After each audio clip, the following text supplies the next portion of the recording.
兜兜轉轉 ，A 季的射手位最終鎖定了小麥，總算是能開遊戲了。都知道這個轉會期 A 季要補射手，來試訓的也很多，但 A 季到最後一刻才拿下了小麥。我個人覺得是一筆不錯的引援。小麥雖然名場面不少，也經常被詬病，但也是實打實的冠軍射手，見過大場面的。相較於 A 季試訓的其他射手來說，小麥已經是市面上比較出色的那一個了。當年的發言何嘗不是一種投名狀？諾派永遠大於刀派。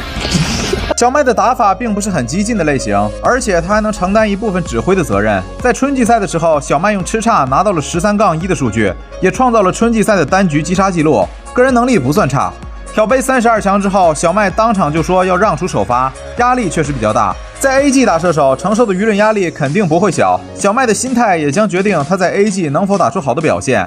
但實際上，小麥只是一諾的過渡品，大家對他的要求或許還不會有微博那麼高，反而會有利於小麥發揮出自己的實力。A 季夏季賽的目標也應該不是爭冠，4強是個比較合理的預期。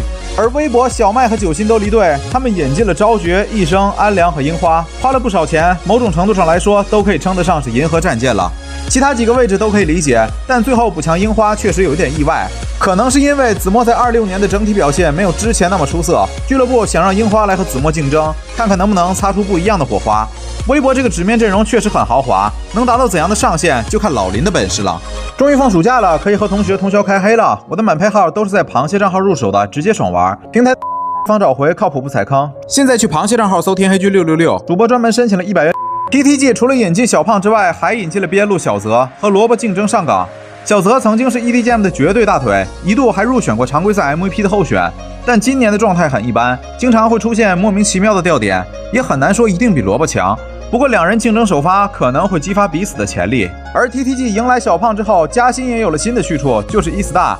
雖然伊斯大看上去一副破敗的樣子，但這個轉會期還真補強了，拿下了小 A、明明和嘉欣。Fly 應該還會在伊斯大繼續打，新賽季太高的目標不說，衝出 B 組應該是沒問題的。還有就是決議去了 WE， 自從小韓首發後，決議在 JDG 基本上就是穩定的搖旗位了。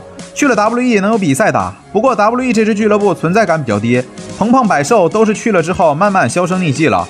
和決議一起加盟 WE 的還有小度，RW 俠引進歸期後，小度也沒啥機會了。我覺得這兩人的加盟並不能提升 WE 的成績。轉會期基本結束，剩下的變數就是哪些選手能入選亞運會的名單了。